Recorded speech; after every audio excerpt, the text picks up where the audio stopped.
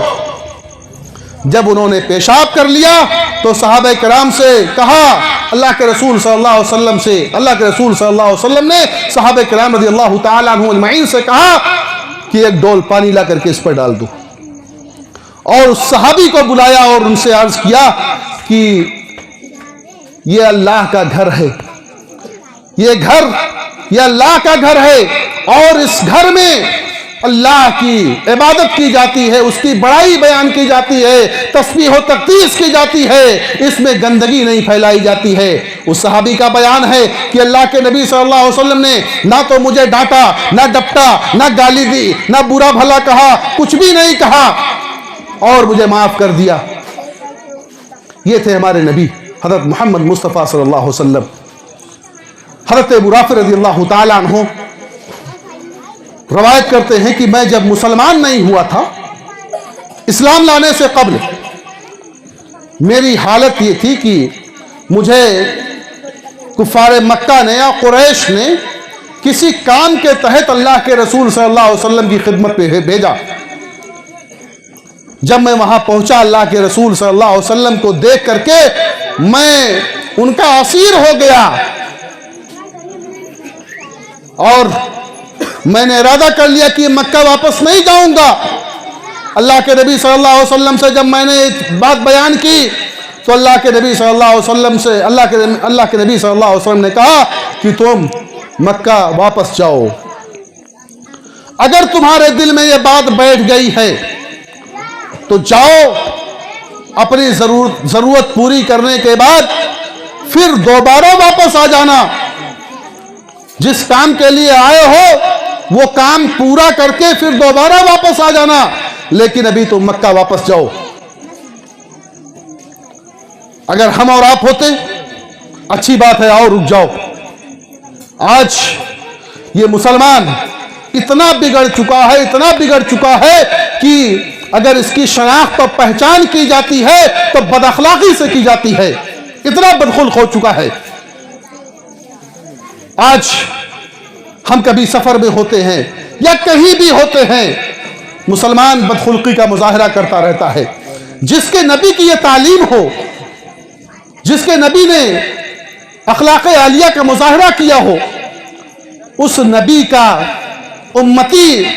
کے امتی سے یہ بات سوچی جا سکتی ہے اور یہ امید کی جا سکتی ہے کہ اس کو ایسا ہونا چاہیے. لیکن امت مسلمہ آج بدخلقی کا مظاہرہ کر رہی ہے. کسی کو گالی دینا, برا بھلا کہنا, بہتان لگانا, تہمتیں لگانا, اور اس کے ساتھ ساتھ نہ جانے کتنی حرکتیں ہم کرتے رہتے ہیں. مسلمانوں, ہوش کے ناخن لو. صرف یقین مانیے, آپ اپنے عقیدے کی اصلاح سب سے پہلے نمبر پر, جیسا کہ بھی شیخ نے بتایا کہ عقیدے کی اصلاح سب سے زیادہ ضروری ہے, اس کے بعد عبادات کا اہتمام. لیکن اس کے ساتھ ساتھ اگر آپ کا اخلاق درست نہیں ہے تو یہ ساری چیزیں اکارت ہو سکتی ہیں, یہ سارے اعمال ضائع ہو سکتے ہیں, ساری محنتیں ختم ہو سکتی ہیں. اس لیے میرے مسلمانوں, بھائیوں, عزیزوں, اور میں بڑے درد کے ساتھ آپ سے میں کہہ رہا ہوں, آپ ہمارے اپنے ہیں, میں آپ کا ہوں, آپ کا بیٹا ہوں. میں آپ سے میں گزارش کر رہا ہوں, مؤدبانہ التماس کرتا ہوں. میں جب دیکھتا ہوں کہ ہمارے بچے بگڑ رہے ہیں, ہمارے بچوں میں ایسی باتیں پیدا ہو رہی ہیں کہ اللہ کی پناہ, وہ مسلمان کیا کسی انسان کے اندر وہ چیز نہیں ہونی چاہیے جو آج ہم مسلمانوں کے اندر, جو آج ہم اہل حدیثوں کے اندر وہ چیزیں پیدا ہو رہی ہیں, وہ چیزیں پنپ رہی ہیں, وہ چیزیں ہمارے اندر نہیں پیدا ہونی چاہیے. آج ہمارا بیٹا, ہمارا بھائی بدخلقی کے ساتھ ساتھ نہ جانے کتنی خرابیوں میں مبتلا ہے. یہ ہم والدین کی ذمہ داری ہے. ہم سرپرستوں کی ذمہ داری ہے، بزرگوں کی ذمہ داری ہے کہ ان کی اصلاح کا بیڑا اٹھائیں۔ آپ اس طرح کے جلسے منعقد کرائیے، یقیناً کرائیے، ان سے ایمان کی جلا ہوتی، ایمان کو جلا ملتی ہے، تسکین حاصل ہوتی ہے، سکون ملتا ہے۔ لیکن آپ اپنے طور سے بھی اپنے بچوں کو جتنا دائرہ ہے اس دائرے میں رہ کر کے آپ امر بالمعروف اور نہی عن المنکر کا فریضہ انجام دیتے رہیے۔ آپ سے سوال کیا جائے گا، اگر آپ نے اپنی ذمہ داری ادا نہیں کی ہے تو آپ قیامت کے روز مجرم ہوں گے۔ ہر آدمی ذمہ دار ہے، عالم بھی ذمہ دار ہے، جو بھی ذمہ دار بنایا گیا ہے، کوئی بھی ذمہ دار ہو اپنی ذمہ داری سے بچ نہیں سکتا ہے، چاہے والدین ہو، سرپرست ہو یا کوئی بھی ذمہ دار ہو، سارے کے سارے لوگ اس زمرے میں آئیں گے۔ اگر برائی ہو رہی ہے اور برائی ہوتے ہوئے ہم دیکھ رہے ہیں، برائی کو ہم روک نہیں رہے ہیں، برائی پر ہم قدغن نہیں لگا رہے ہیں، تو یقین جانیے ہم سارے کے سارے لوگ مجرم ہوں گے۔ زیادہ باتیں میں نہیں کہوں گا، بس میں اسی پر اپنی بات ختم کرنا چاہتا ہوں، اسی التماس کے ساتھ کہ آپ سے میں یہ امید لگا کر کے جا رہا ہوں کہ انشاءاللہ اس جلسے کا نچوڑ، اس اجلاس کا مقصد فوت نہیں ہوگا، بلکہ آج کے بعد سے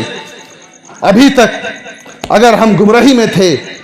اگر ابھی تک ہم برائیوں میں مبتلا تھے، اگر ابھی تک ہم گٹکھا پان اور سگریٹ یا اس قسم کے نشہ آور چیزوں کا استعمال کر رہے تھے، اگر ہم نشہ آور گولیاں کھا رہے تھے، اگر ہم شراب میں مبتلا تھے، شراب نوشی میں مبتلا تھے، تو آج سے توبہ کر لیجئے۔ یہاں سے اٹھنے سے پہلے آپ توبہ کر لیجئے کہ آپ ان کے قریب نہیں جائیں گے۔ زناکاری، بدکاری، عیاری، مکاری، جھوٹ، فریب، ہر قسم سے توبہ، ہر قسم کی چیزوں سے توبہ کر کے آپ یہاں سے اٹھیے۔ اللہ رب العالمین ہمیں ہماری اصلاح کر دے، اللہ رب العالمین ہمارے بچوں کی اصلاح کر دے، اللہ رب العالمین ہماری عورتوں کی اصلاح کر دے، اللہ رب العالمین ہمیں صراط مستقیم پر گامزن کر دے، اللہ رب العالمین ہمیں کتاب و سنت پر چلنے والا بنا دے۔ اللہ رب العالمین ہمارے اندر جو خطائیں ہیں، جو برائیاں ہیں، اے اللہ تو ہماری